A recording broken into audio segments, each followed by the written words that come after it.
Good morning or good evening. It is great to see everyone and spend some time learning together. I hope everyone is doing well. I'm going to again share the screen and again try to do this in a way that people can see appropriately. Let's try this. Okay. So I'm using only partially of part of the sources here. I'm not going to be able to get through everything. I don't know, Suzanne, you want me to zoom out, or is this something you could print? What's easiest? See, this is the whole page. Suzanne, is this okay for you? Mute. I had to unmute myself. How does this look? Is this okay? I'm doing it now. One moment, because I had to unmute. I cannot do two things at once. It's all good. Thank you. Thank you. Okay, great. So it is wonderful to see everyone. I wanted to talk about the laws of keeping kosher, but not in the context of a halacha shir about the laws of keeping kosher, but about what those laws of keeping kosher actually kind of teach us and inspire us about a broader topic. So let's talk about one of the most common. Can you hear? Can people hear? I can't see the page. Uh-oh. I hope people can see. Let me just see if I'm, let me just get myself here. All right, my video should be on. My speaker hopefully is on. Can you hear and see? Yeah. You're good? Okay. All right. So the law, one of the most famous things about keeping kosher is the question of, are you milchik or are you fleishik? Now, a person is neither milchik or fleishik. You can't eat people. My father, who is on, always like to say, "Oh, we're having the Goldbergs for dinner. I hope they'll be delicious." The question of when somebody says, "Oh, I'm milchik" or "Oh, I'm fleishik," that refers to the halacha having to do with the requirement to wait in between eating meals of one flavor or the other. By that flavor, I mean a meat meal and a milk meal. So there's quite a number of halachot that stem from the Torah's commandment, lo tevashel gedi b'chalei imo, which means don't cook a kid in its mother's milk. And this is one of the classic structural examples of multiple steps of rules that stem from rabbinic interpretation of that pasuk, which is its own topic worth its own discussion. But let's leave that aside for now. And the question that is raised is, okay, so the Torah says that you are not allowed to have milk and meat together, milk and cooked together, milk and meat eaten together, milk and meat eaten to benefit from when they are cooked together.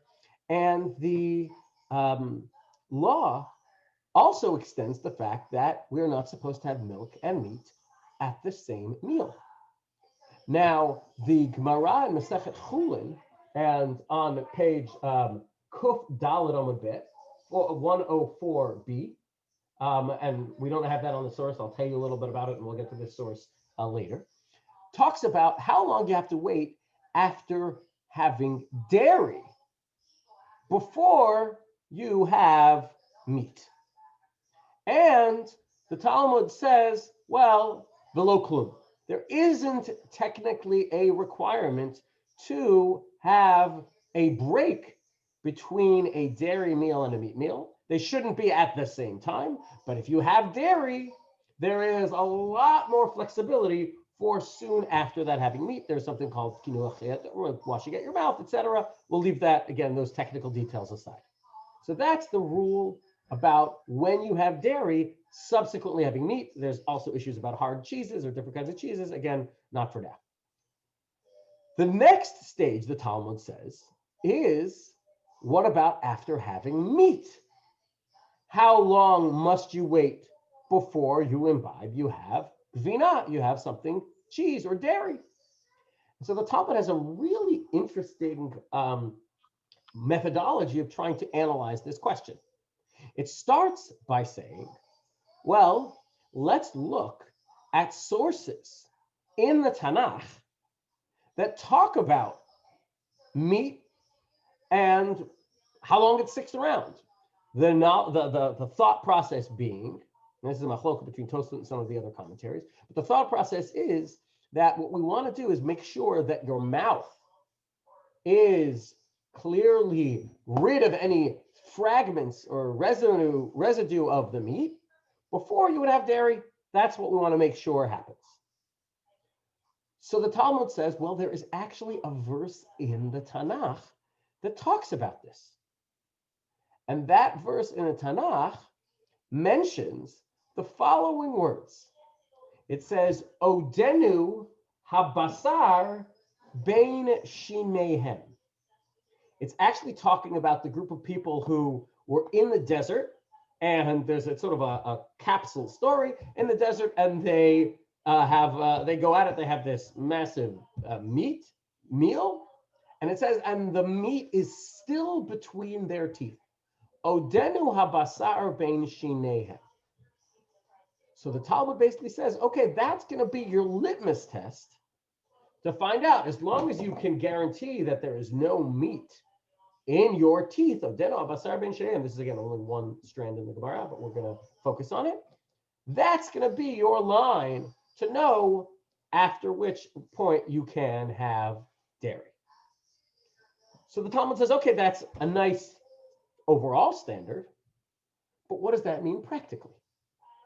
And that's where the Talmud says that the way you describe that, where you think that practically, is what the Talmud here says, and I'll zoom in for those people who can see. Seudata de lo achilna, seudata de achrita achilna, which means that that I will eat meal at one meal and dairy at the next. The basic rule is that you distinguish between meal A and meal B. Now, just to recap, we've said two things. There's a rule that you have to have no meat in between your teeth, and the rule that you wait for one meal to the next. What emerged after the Talmud said those two facts was a significant debate between the different commentaries across the generations. And this is one of the most classic examples of different minhagim, different ways to interpret this line in the text have led to different communities actually following different practices, which is a fascinating thing in and of itself. So, for example, Maimonides, the Rambam says, let's put these two things together. We got to wait from one meal to the next. We got to make sure that there's no meat in between your teeth. So he says that is like 6 hours. Kishe sha'ot. That's what the Rambam says, Maimonides says. Based on his analysis, probably both of the physiology and of the sort of the meal planning. And interestingly, later commentaries go even further in the words of the Rambam. He says, Kishe sha'ot, like 6 hours.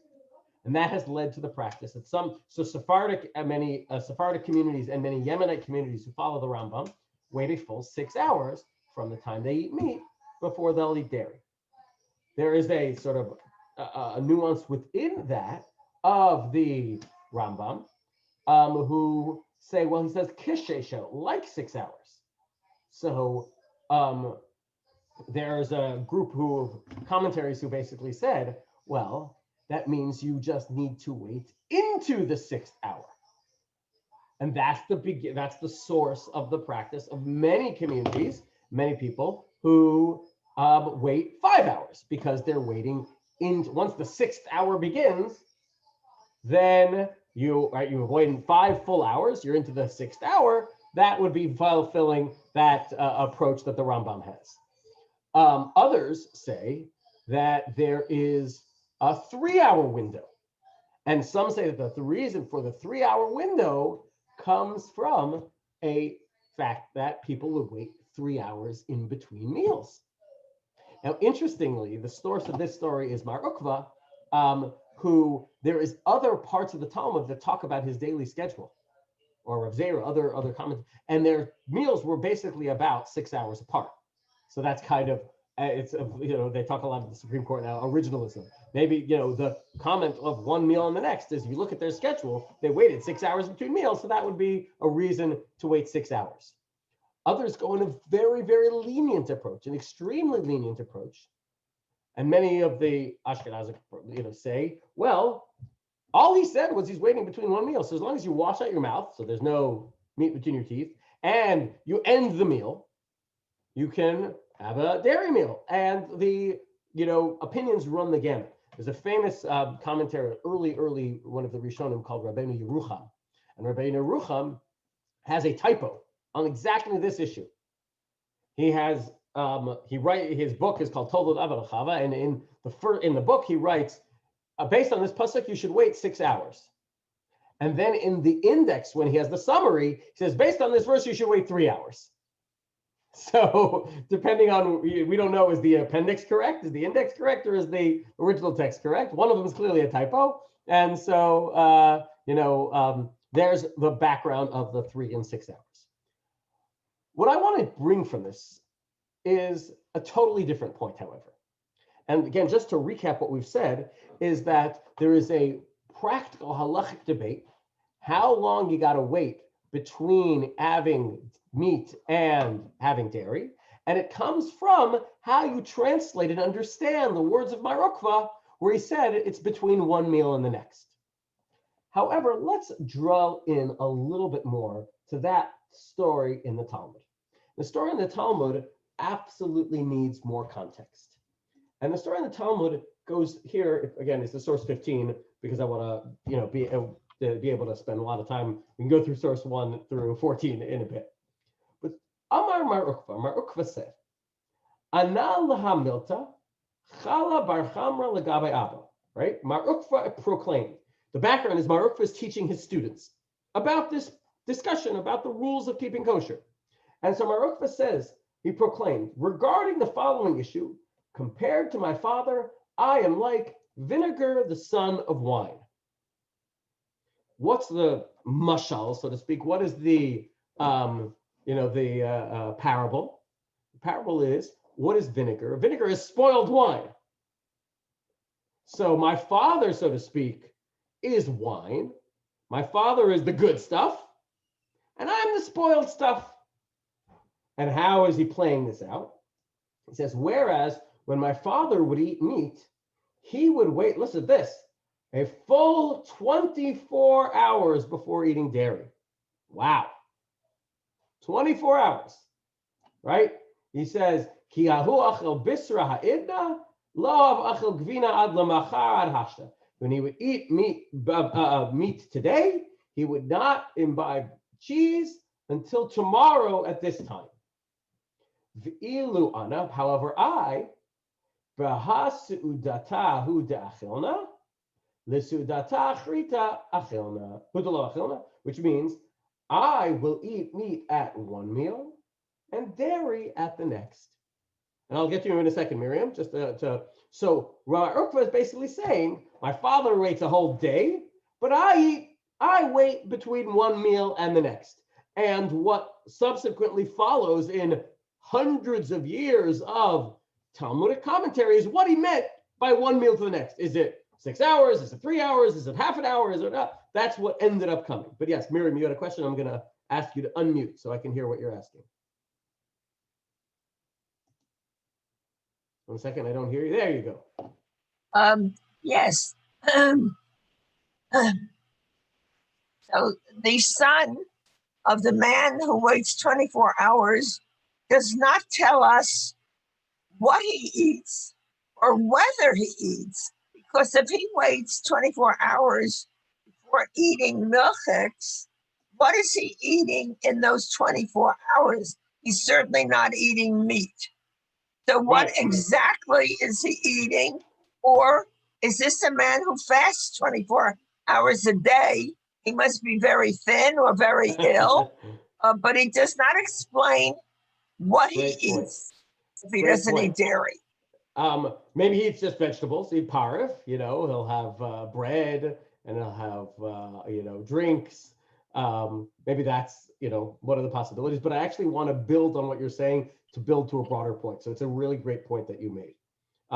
It doesn't give us much background, but I actually want to tweak what you're saying and say something a little bit, in a little bit of a different direction, that hopefully will answer what you're talking about as well, which is, let's look at the context for a moment. All right. The person's teaching a class, and he's teaching a class about the rules of keeping kosher, right? That's the class he's teaching. And then he describes how, and I'll use a blunt term, I don't mean to make it this way. He describes how he's doing it wrong, right? He says, regarding this issue, I am like vinegar, the son of wine. Meaning he's teaching a class about, imagine, let's say somebody's teaching a driving class, right? And he's saying, my dad is a really safe driver, but me, I take turns at 50 miles an hour. I take it, I only do a California rolling stop. I do it wrong. But I'm the teacher. Why are you teaching people about the way you do it when you describe what somebody else that's doing that is better, right? Because he described, I'm vinegar, the son of wine. My father, quote unquote, does it right. I don't do it right. And so why, that's a question that strikes me about why in a class about the laws of keeping kosher, do you describe how somebody else does it better? I'm getting somewhere with this, but yeah, let me hear, Suzanne, you really want to. He very humbly says that his father's opinion is not right, but he gives him a compliment.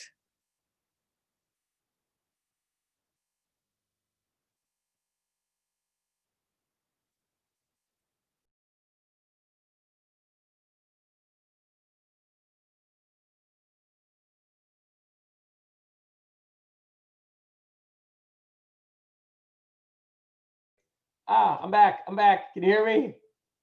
Yes, there we go.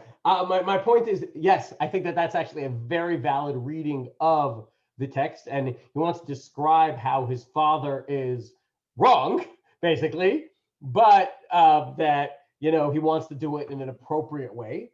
It's an interesting, delicate thing, because why do you just mention your father at all? Just say what the halacha is. But I actually think that's a very valid reading of the text in the Talmud, and we're going to probably come to a very similar conclusion through a little bit of a different reading.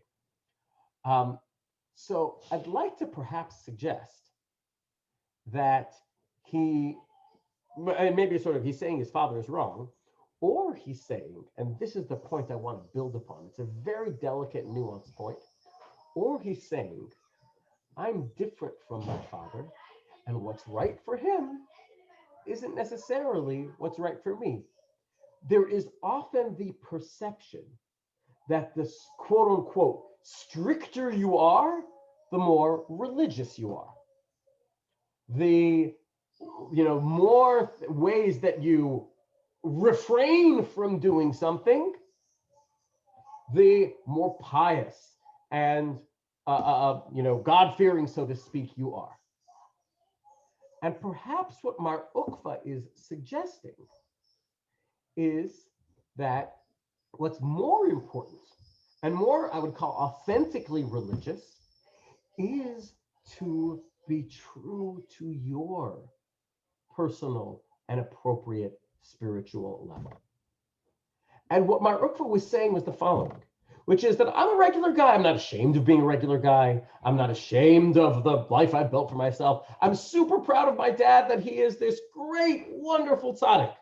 And I'm also proud of myself that he has raised me to be also a wonderful tzaddik in a different way, with a different lifestyle, with a different set of experiences, right? And so he says, my father waits 24 hours. And because of the way, as Miriam was pointing out, he clearly leads a very ascetic lifestyle where he'll maybe have very sparse meals and really, really work on that aspect of he wants to be as, as so to speak, close to the, away from the concept of the Gashmiyut as possible, however you can describe that in a way that for his father, very laudable, wonderful, the greatest thing.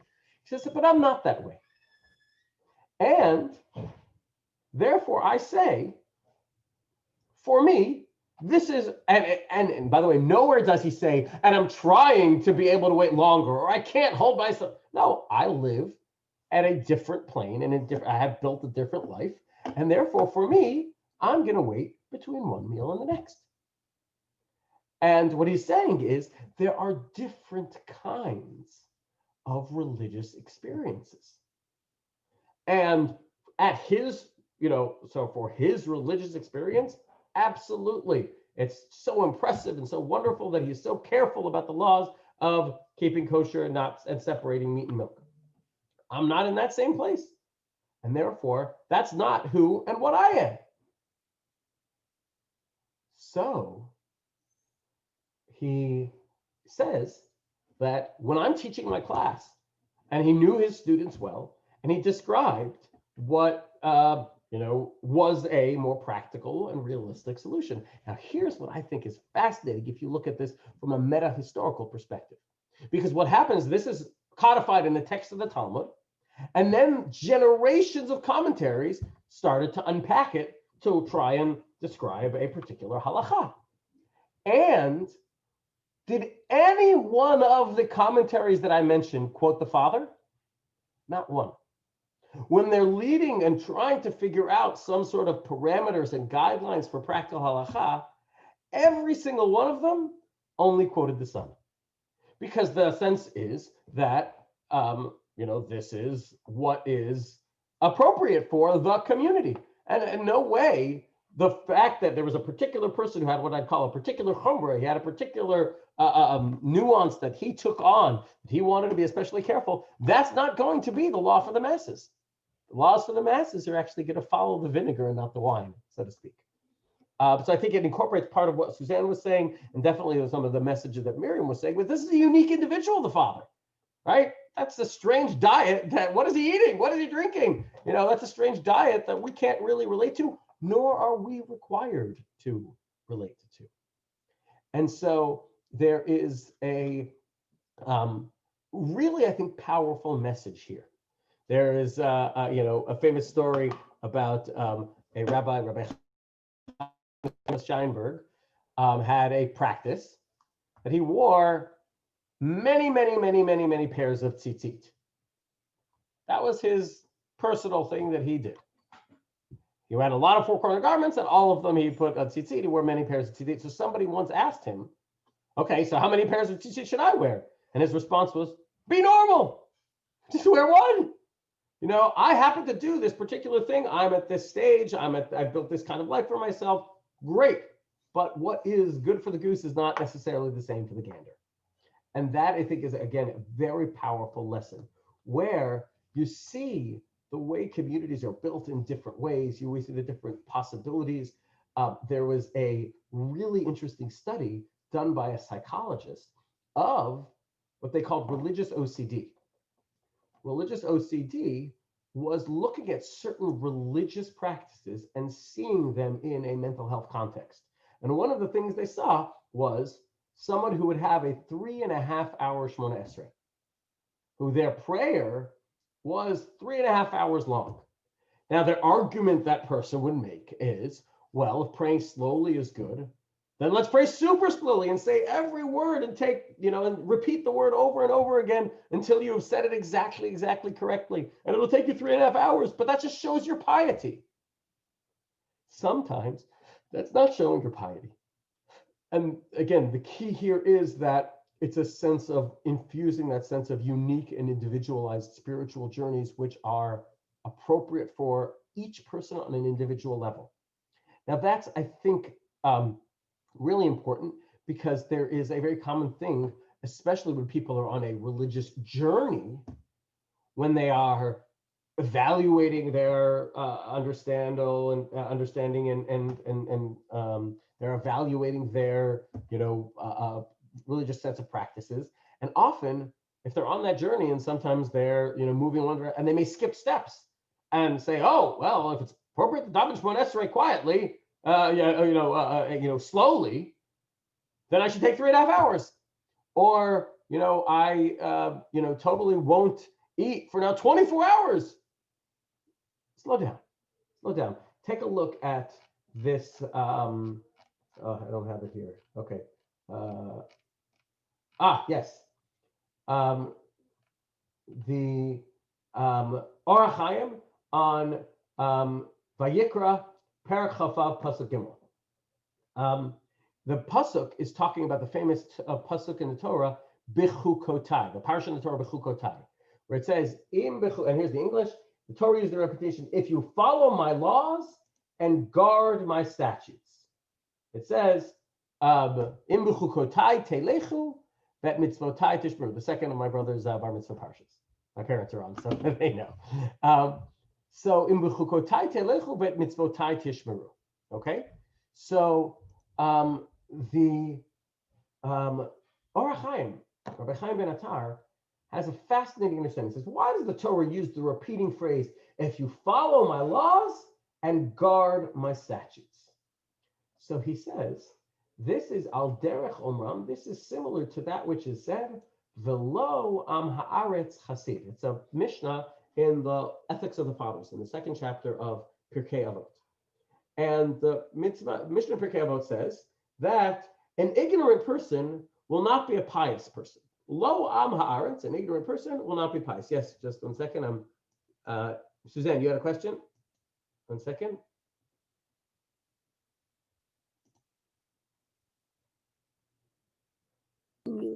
The Yes. question is, Am Haaretz really an ignoramus, or someone who is not only ignoramus only on this, in this fact? So that's a great question. In the laws of Trumot and Masrot, in the laws of tithes, usually it refers to someone who's only in a particular fact. In this case, it's talking more generally, so it seems like it's using that term of somebody who is generally unlearned.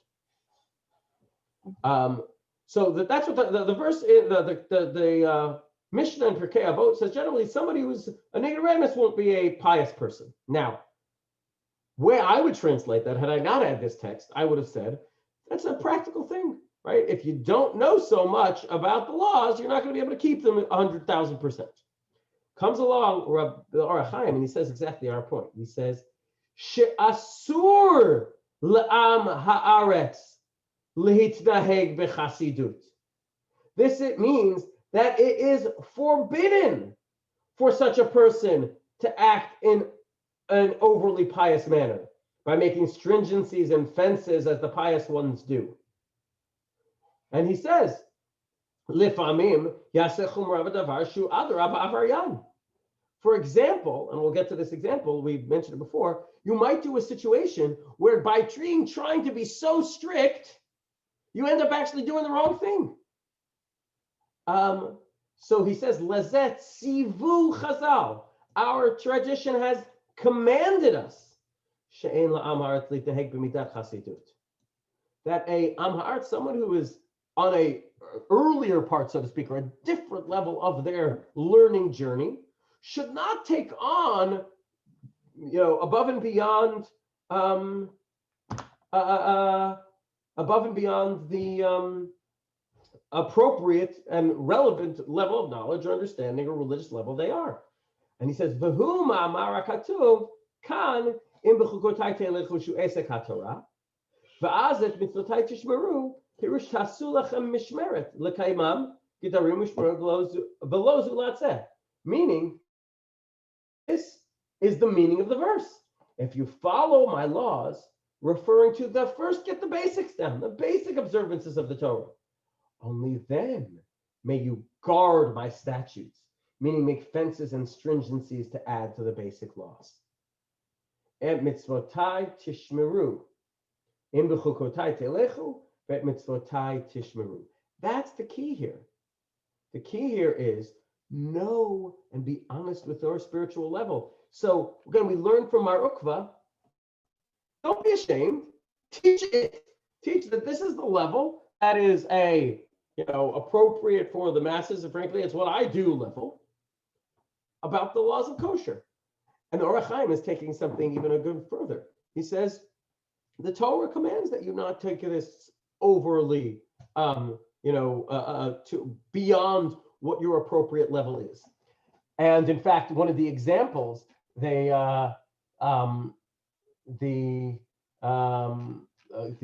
the Talmud gives is a famous one, right here. So it's number 8. Masechet in Masechet Sotah. The Gemara in Sotah 21b says, "Hechitami Chasid Shoteh," a idiotic, a pious fool. What's a pious fool? Kegon de Katava Itata Banahara. A person who says, I want to be so careful about the laws of Shmirat Einayim and about Tzniut. I want to be so careful. And therefore, if I see a woman drowning in the river, I say, oh no, I can't look at women. I want to be so pious. I'm not going to save her. This is exactly what the Orach Chaim was saying, that you could have a situation, Adarabah, you try to be quote unquote pious or strict, and then what are you? You're an avaryan. You're a sinner. This woman's safety, chas v'shalom, if she would get hurt, that's on your head because of your pious foolishness. So it's a very, very important point that the Orach Chaim is making. And I would just add one last point, and then I think that there's some questions. The Orach Chaim is adding, and this is a key point which I think we learned from last week's parsha, which is knowledge is the key. You need to know the difference between what's a stringency and what the law is. So just like that fellow walking by the river got confused and he thought his stringency was the law, and the law of saving a life or saving this woman who's in danger, he thought that was, you got to know what's what. You got to know what's d'oraita, what's from the Torah, what's rabbinic, what's a minhag, what has flexibility, what doesn't have flexibility. Knowledge is key here. And so that's, by the way, because if you mix up that thing, you can be in trouble. What happened in the story of Adam and Chava, right? The serpent was cunning. And he said, he says, whoa, did God say you're not supposed to eat from the trees? And what did the woman say? Of the fruit of the trees we may eat, but of the fruit of the tree that is in the midst of the garden, God said, you shall not eat of it, and you shall not touch it, lest you shall surely die. And the serpent said to the woman, you will surely not die. Lo mot tamutun. The famous midrash explaining this pasuk, says that that's exactly what happened. What happened was that Eve was taking the chumrah, the stringency of don't even touch the fruit, and confusing that with the law of don't eat the fruit. So the famous story that the Nachash had her touch the fruit and she was fine, lo mot tamutun, and then he said, oh, all right, the whole thing. So you muddy the water between chumrah and din, between the law and the stringency, and that's what Lomar it's Chassid. It's complex. So I wanted to just again bring that all point together of a very, very delicate, and this is more causing questions than answers, but a delicate balance between piety, which is of course a beautiful and logical, laudable thing. People should grow in their connection to mitzvot and their scrupulous observance of mitzvot and their understanding of what God wants of them through the halacha. Absolutely. That is an axiom that we take as, point one. However, that must be taken with a great deal of nuance. And there are times when you must temper that direction, that urge. For example, you need to make sure you balance all the competing priorities here. You need to make sure that you distinguish between what's the law and what's not the law. And the fascinating thing of Marukva is you need to understand who you are. Be true to yourself. After thyself be true, right? First to thyself be true. That be true. And Marukva is saying, and therefore there could be different practices between a father and the son, like he had there. And so it's and again, there are nuances to each stage of this. Obviously, there is the idea of, that we keep minhagim of our families and that we follow what the model and the example set for us for our parents. We have the concept of yes, you know your personal spiritual level, but if something is the halacha, you don't have the license to violate it, right? It's only when you're dealing with something that you have enough knowledge to understand about, or you can ask someone who can teach you about, oh, well, the basic law is this. Then there's this rule about waiting between one meal and the next. And that goes depending on your community and your practice. And in this particular situation with his father, the basic law follows who you are and where you are in life and in the world. So I think that's to me a very inspiring message of the nuance that halacha takes within that sense of the law. That recognize what the basic line is, you got to follow the law. And that's what the Orach Chaim said. First, a basic observance of the Torah. Then you can go to that extra step of guard my statutes. There's a very famous concept of the Rambam develops about each person having their own personal mitzvah. There are 613 mitzvot that we've got to all follow the letter, no question. But there is the notion of a person taking upon, and the Hasidic sources take up this, in a really fascinating way, about you having a particular connection to a particular mitzvah, which you feel so deeply connected to that mitzvah, and that mitzvah is just your thing that you take it to the nth degree. And maybe that's going to be different from one person to the next. And so that's, I think, a very powerful lesson. All right, so I think there may have been some questions, and then we'll try and recap and put this in perspective. Yes, Suzanne, you got to unmute though. Okay, number one, I'm sick hearing that Chava made a gader. She wasn't there. She wasn't. She was inside Adam when God gave him the commandment. Right, so either she heard it from him. Right. That's the way she understood the instruction. Understood, yeah. And that's finished now. And the other thing is, it's v'chai b'hem. And not for nothing is Hillel the one who is always the halacha like him. So now I have a very important question. We have all these minhagim. People marry someone with minhag acher, with another minhag, and then the lenient one has to adjust if he wants to continue with this marriage. And the thing is, I have a personal, not marriage question. Chatam Sofer was one of the most stringent people that built, but he is the god for Ashkenazi Jews. Yeah.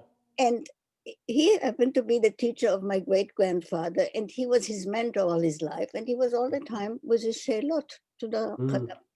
My grandfather had to because he asked his, and that was a stupid question about if you are allowed to get married in a synagogue or outside.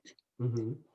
The Chatam Sofer was adamant, so he lost his Av Beit Din in one community, and he had to go to another one because the community said we cannot do that. I'm sorry.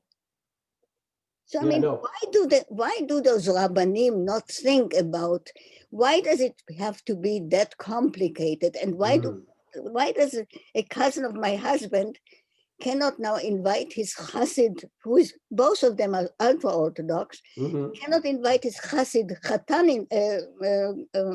son-in-law, because his kashrut is not good enough. As long as they were living in another place, he could buy his kashrut, but now he cannot anymore. Now he's in the Male Adumim or whatever, and he cannot have his kashrut shchita. I mean, why does that have to happen nowadays? This is idiotic, excuse me. Yeah. Well, I need the rabbi to tell me why the chief rabbinate doesn't make any kind of ruling about these things which are everyday's life. The point that you're making that I wanted to draw from is actually a very powerful one. I'll use another example. But, the idea is that what we're trying to say is here, the question of the competing values where you have to make sure that you balance. And ideally, that's exactly the point. The point should be that, your recognition and your, understanding and your piety and care about these halachot shouldn't go against the other values of the Ben Adam L'Chavero. The famous story, Rabbi Shalom Schwadron, was the Maggid of Yerushalayim, talked about how he was stuck in a different town traveling for Pesach, and he was invited to spend the Pesach with somebody, and they had him sit at another table because his matzah was this kind of matzah, that kind of matzah, and he described how they were very strict on the laws of matzah, but not so strict on the laws of Bein Adam L'Chavero and Achnasat Orchim. And I think goes to the point that you're saying. Although again, we'll leave aside any personal points because all of these things are extremely nuanced. But I do want to tell you one point of Rabbi Shlomo Zalman Auerbach. Rabbi Shlomo Zalman Auerbach was well known for being, like you said, a very strict person. Meaning a very not the biggest lenient decisor. But there are stories abound about, for example, the story about how a young girl came to him with a shaila about an egg, whether it was kosher or not. It happened to be that he was teaching his students those laws, and he was describing how this kind of situation, the egg probably shouldn't be eaten. And this girl comes and he sits and he looks at it and he says, "Oh, no problem, the egg is kosher." And the student said, "What do you mean? You just told us exactly that situation, the egg's not kosher." He said, if she's walking, he asked her where she was coming from. She said, "I'm calling from, such and such a neighborhood." And she said, "She's walking from such and such a neighborhood all the way to Shari Chesed where I live, or to the neighborhood where I live, to show me about an egg," it means that they have not much to eat. And for that kind of situation, absolutely she can have it. Or the story of Shlomo Zalman Auerbach, and this, I don't have the text, but he has in writing, about the question of somebody who was hosting someone who is not observant, and was a question of, can I feed them? Because I'm giving them food, and I'm pretty sure they won't make a blessing, they won't make a bracha. And he said, again, you balance the values here. Yes, you don't want to cause someone to quote unquote have a sin by eating without a bracha. You don't want to offer them food and not make a blessing. On the other hand, you are perhaps causing a bigger affair of them, having this terrible negative impression of you and what type of hospitality you offer by the fact that you refuse or outright refuse to give them anything to eat. So again, these things are very delicate, and often they cause awkward and difficult situations. And we're only focusing on one side of the equation here, which is the halacha recognizes the type of balance and nuance that you're supposed to have based on personal, life story, and based on, as we've used some of these examples, the circumstances. Maxine, is that you raising a hand, or you're just? Oh, Suzanne, go ahead. You're still muted, though. This story is told by every Orthodox Jew whose father was a Rav and Dayan, because everyone like that has a situation where he knows if he says, there's one famous story that the rabbi, the son who is a yeshiva bocher said, "But you know that it was unkosher," and the father says, "My knowledge is to find in the situation in the chukim something to make this kosher, because if I don't do it kosher, this woman goes hungry." Right. That was the. That is a Hillel question. Yeah. That's the. By the way, the beginning of Masechet Beitza, it says it lists a bunch of the sources of the commentaries of the Tanaim, and it says, "Why'd you list this one before this one?" It says because koach dehetera adif. That we have some sort of a push towards those who will be lenient. And the explanation that Rashi gives there is because to be lenient, to be strict is so easy. Oh, you can't do it. You need to truly be knowledgeable to understand the nuances and to be able to say, no, I've looked through it all. It's easy to just say, out of abundance of caution, let's just be strict. But the concept here is to expand that and to allow for, again, a little bit more nuance in that regard. In the case of Israel, it hurts so much because the chief rabbinate is the one responsible that now most of the people are not religious anymore. They are anti-religious. They do everything to do everything against religion. And it is hurtful because in the old times, they still learned what they had to know and they could take it or leave it. Now they don't learn it anymore, even in the schools. Yeah, So that's why our next generation is very, very doubtful in Israel too. Yeah, no, it's the societal implications of these issues are very, very significant about where at some But point you draw lines and you say It's this is you what it is, whether you like it or Orthodox, not. modern Orthodox who don't start making a bigger noise. Uh-huh. It's And only the only conservative and reform do it, uh-huh. and it should Yeah. come from the inside. There are some streams there, I know. Yeah, but again, the key here is realizing where some of these issues come from, and again, having that understanding of there being a nuance to it. And like I said, we've only left one side of the story. There's the concept of, some of the, sort of resilience and standing for your principles, et cetera, that can go in the opposite direction as well. But I think that it's just important to see this aspect. And I think it's really fascinating about the history of the laws of keeping kosher, that it has this element to it. Okay,